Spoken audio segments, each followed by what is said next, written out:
اللهم صل على سيدنا ومولانا محمد وعلى آل سيدنا ومولانا محمد وبارك وسلم عليه. أعوذ بالله من الشيطان الرجيم. بسم الله الرحمن الرحيم. ألف لام ميم. ذلك الكتاب لا ريب فيه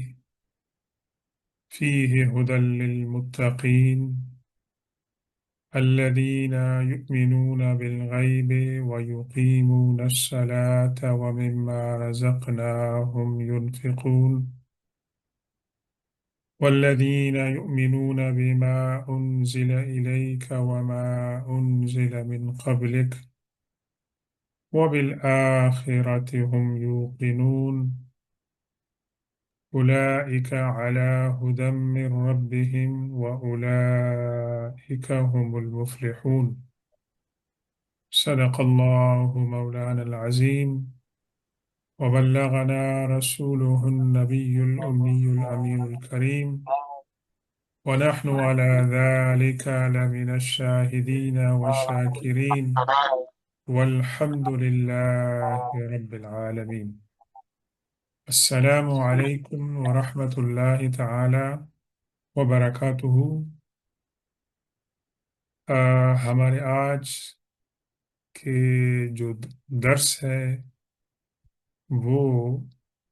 سورہ بقرہ کی ابتدائی جو 5 آیات ہیں ان کے خلاصے پر مبنی ہے، اور اس حوالے سے چند اہم نکات جو ہیں وہ آپ کی خدمت میں پیش کریں گے. سورہ بقرہ قرآن پاک کی طویل ترین سورت ہے. اس کے اندر 286 آیتیں ہیں، اور اس کے اندر ایک طویل ترین آیت ہے، اور اس کے اندر قرآن پاک کی سب سے بڑی اور عظیم الشان آیت ہے، آیت الکرسی ہے. اور یہ صورت اکثر اس کا حصہ جو ہے وہ مدینہ طیبہ میں نازل ہوا ہجرت نبوی صلی اللہ علیہ وسلم کے بعد. آخری جو 2 آیتیں ہیں ان کے بارے میں کہا جاتا ہے آمن الرسول اور لا یکلف اللہ نفسا سے آخر تک، کہ یہ 2 آیتیں مکہ میں نازل ہوئی. اسی طریقے سے وَاتَّقُوا يَوْمًا تُرْجَعُونَ فِيهِ إِلَى اللَّهِ، اس کے بارے میں ہے کہ یہ حضور پاک صلی اللہ علیہ وسلم کے وصال سے کچھ مہینے پہلے مینا میں نازل ہوئی تھی، اور حضرت عبداللہ بن عباس رضی اللہ تعالیٰ عنہ کے ایک قول کے مطابق آیت الربا جو ہے، جو تقریباً آخری آیتوں میں ہے، اور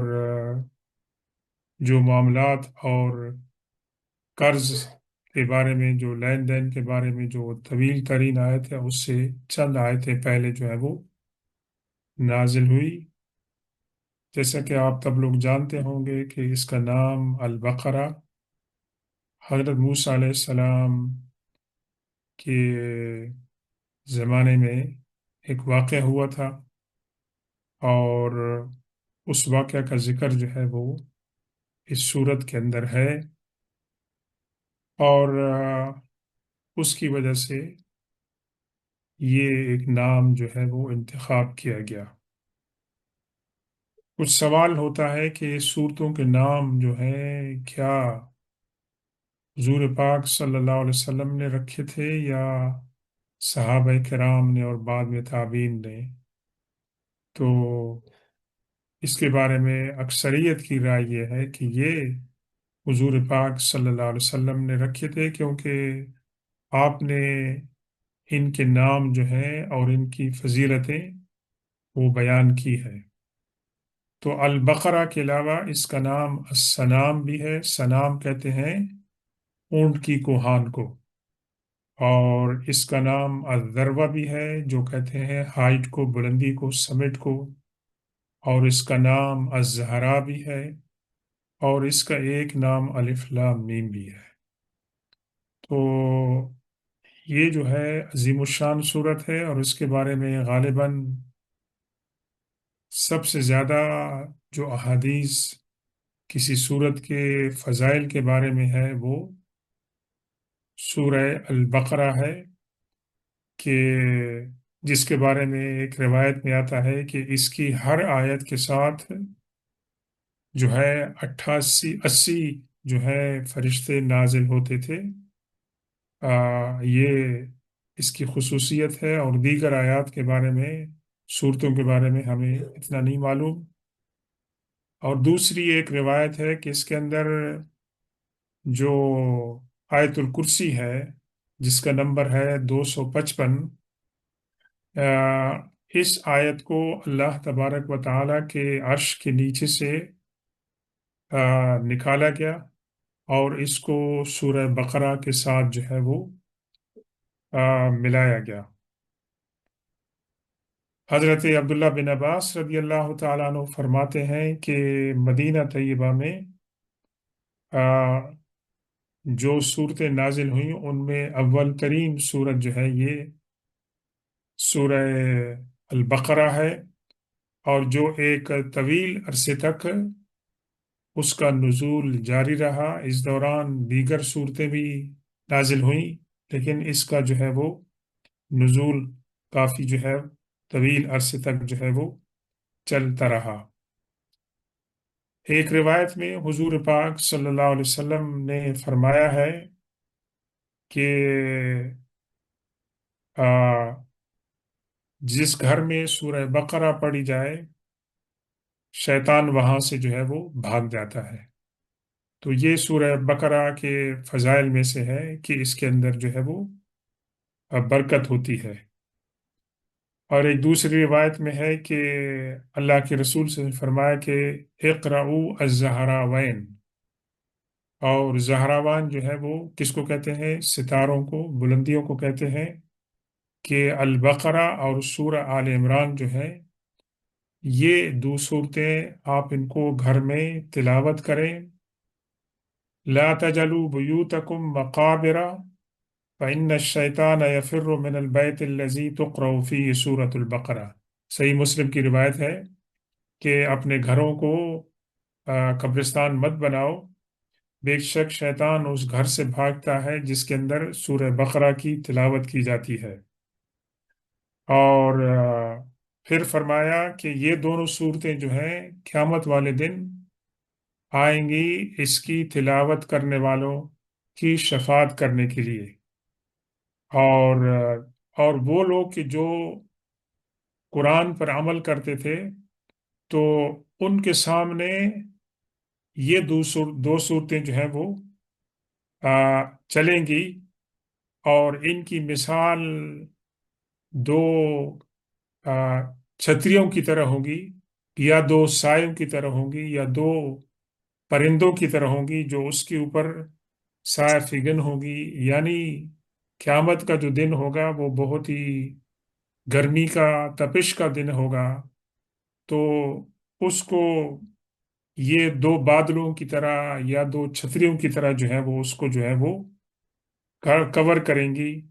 اور اس کو نور اور روشنی جو ہے وہ اور کشادگی عطا کریں گے۔ اسی میں جو آیت الکرسی ہے اس کے بارے میں اللہ کے رسول صلی اللہ علیہ وسلم نے فرمایا کہ فرض نماز کے بعد جو انسان آیت الکرسی پڑھتا ہے، اور تو اس کے اور جنت کے داخلے میں سوائے اس کی موت کے اور کوئی چیز حائل نہیں ہوتی ہے۔ تو یہ ریکمینڈ کی جاتی ہے کہ فرض نماز کے بعد جو اذکار ہوتے ہیں، جیسے اللہم انت السلام ہو یا تسبیحات ہیں، تو اس کے ساتھ ساتھ سورہ کیا نام ہے آیت الکرسی جو ہے اس کی بھی تلاوت کی جائے، اس کے اور بھی بہت سے فضائل ہیں۔ اور ایک روایت میں ہے، حضرت ابو ہریرہ رضی اللہ تعالیٰ عنہ فرماتے ہیں کہ حضور پاک صلی اللہ علیہ وسلم نے ایک کنٹینجنٹ جو ہے ملٹری بھیجی، اور وہ کافی تعداد میں تھے، تو آپ نے ان سے پوچھا کہ مجھے آپ کو جو کچھ قرآن یاد ہے وہ سنائیں۔ تو ایک نوجوان آپ کے پاس آئے، تو ان سے آپ نے پوچھا کہ تمہارے پاس کیا قرآن جو ہے وہ تمہاری یادداشت میں ہے؟ تو انہوں نے کہا کہ میرے پاس فلاں فلاں صورتیں اور سورہ بقرہ بھی ہے۔ تو آپ نے پوچھا تعجب سے کہ کیا تمہارے پاس سورہ بقرہ ہے؟ تو انہوں نے جواب دیا کہ ہاں۔ تو آپ نے فرمایا کہ تم اس لشکر کے امیر ہو، یعنی سورہ بقرہ کی فضیلت کی وجہ سے حضور پاک صلی اللہ علیہ وسلم نے ان کو لشکر کی قیادت جو ہے وہ عطا فرمائی۔ اور امام بہقی اپنے کتاب میں یہ واقعہ لکھتے ہیں کہ حضرت عمر فاروق رضی اللہ تعالی عنہ کو اس صورت کو حفظ کرنے میں اور اس پر عمل کرنے میں 12 سال لگے۔ سورہ بقرہ کو سمجھنے میں اور اس پر عمل کرنے میں 12 سال لگے، اور جب آپ نے اس کو پورا کیا تو آپ نے جانور کی جو ہے وہ قربانی دی شکرانے کے طور پر۔ آپ ہی کے صاحبزادے حضرت عبداللہ بن عمر رضی اللہ تعالیٰ عنہ کے بارے میں امام مالک نے اپنی موطا میں لکھا ہے کہ ان کو 8 سال لگے اس صورت کو سمجھنے میں اور اس پر عمل کرنے میں۔ اس سے ایک بڑا نقطہ یہ ہمیں ملتا ہے کہ صحابہ کرام جو تھے وہ صورتوں کو اور قرآن کو ہماری طرح حفظ نہیں کرتے تھے۔ وہ حفظ کرنا تو ان کے لیے آسان تھا کہ اس زمانے کے صحابہ کرام کو اللہ تبارک و تعالیٰ نے اورل ٹرانسمیشن جو ہے اور میمورائزیشن کی صلاحیت عطا فرمائی تھی کہ قرآن کی آیت کو سن کر وہ حفظ کر لیتے تھے۔ ایک صحابیہ فرماتی ہیں کہ میں نے سورہ قاف جس کا نمبر 50 ہے قرآن میں، حضور پاک صلی اللہ علیہ وسلم کو جمعے والے دن ممبر پر اس کی تلاوت کرتے ہوئے سنا۔ یعنی آپ ممبر پہ تلاوت فرماتے تھے تو ظاہر اتنی بلند آواز سے تلاوت فرماتے تھے کہ لوگ سنتے تھے، تو کہتے ہیں کہ میں نے سورہ قاف حضور پاک صلی اللہ علیہ وسلم کو جمعے والے دن اپنے خطبے میں اس کو پڑھتے ہوئے سنا، تو میں نے اس سورت کو یاد کر لیا۔ اور اسی طریقے سے آپ دیکھتے ہیں کہ صحابہ کرام نے اللہ تعالیٰ نے ان کو اس نعمت سے نوازا تھا کہ حضور پاک صلی اللہ علیہ وسلم کی احادیث کی ریکارڈنگ اور کمپائلیشن تو بعد میں ہوئی، لیکن پریزرویشن اور میموری جو ہے وہ اس وقت ہو گئی تھی کہ انہوں نے وہ باتیں، ایون جنگ میں باتیں ہوئیں تو وہ باتیں انہوں نے جو ہے وہ یاد کر لی۔ تو اللہ تبارک و تعالیٰ نے ان کو یہ جو ہے انعام عطا فرمایا تھا۔ تو یہ حضرت عمر فاروق یا حضرت عبداللہ بن عمر، اسی طرح دیگر صحابہ کرام کی جو مطلب ہے کہ فضیلت بیان ہوتی ہے قرآن پاک کو یاد کرنے کی، کہ ان کو اتنا عرصہ لگتا تھا، یہ اللہ تبارک و تعالیٰ نے ان کو یعنی انعامات عطا فرمائے تھے۔ ایک دوسری بات عرض کرتے چلیں کہ قرآن پاک کے نازل ہونے کے بعد اس کا اثر جو ہے عربوں کی شاعری اور ان کے ادب پر کتنا پڑا کہ عربی شاعری ان کی گھٹی میں تھی، تو انہوں نے یا تو شعر کہنا بند کر دیا، یا اپنے اشعار کے اندر اسلام کے اور قرآن کے جنت دوزخ کے جو موضوعات تھے